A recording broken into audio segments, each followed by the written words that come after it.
Mm.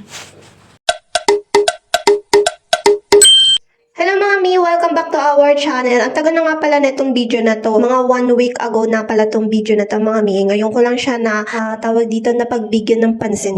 Napagbigyan ng pansin, no? Ngayon lang ako actually nagkaroon ng oras para mag-edit kasi itong mga nagdaang araw ay medyo naging busy-busy sa buhay ang inyong mother. Sa school lang yung punta namin ng mga oras na yan mga mi, pero ang dami nga naming bitbit. Kasi kapag katapos nga namin sa school ay diretso naman kami dun sa bahay nila Papa. Doon kami nag-stay hanggang alas 5 or hanggang alas 6 ng hapon. Yes mga mi, tama kayo ng pandinig mga mi, may pasok pa kami.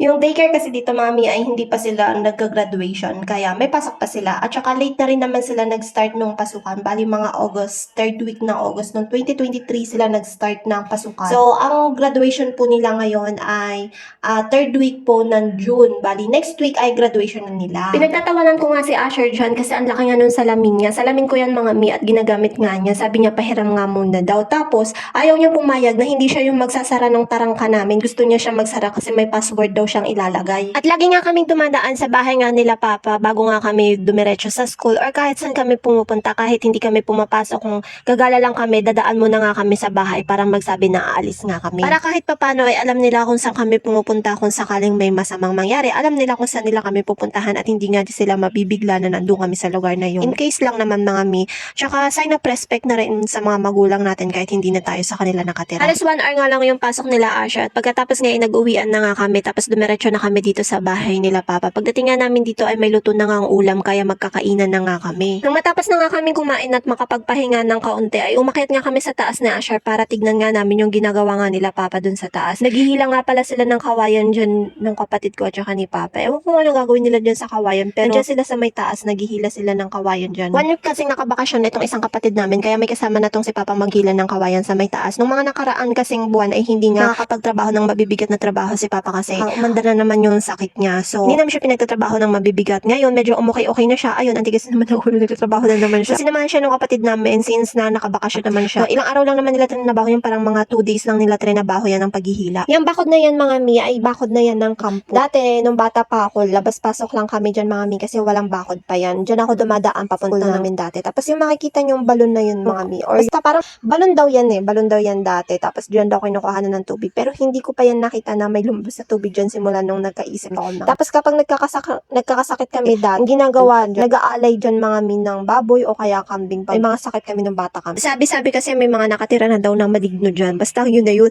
Tapos yung mahagip ng camera dito mga ano yung puno ng duhat yun. Napakalaking puno ng duhat yun. Tapos hanggang ngayon hindi nila yun pinuputol. Basta madaming chika about do sa puno na yun mga mi. Kung gusto nyo pa ng more chismis, comment part 2. Yun lang. At kung nagustuhan nyo ang aking video, please follow and like. Thank you, love you mga. Keep safe everyone.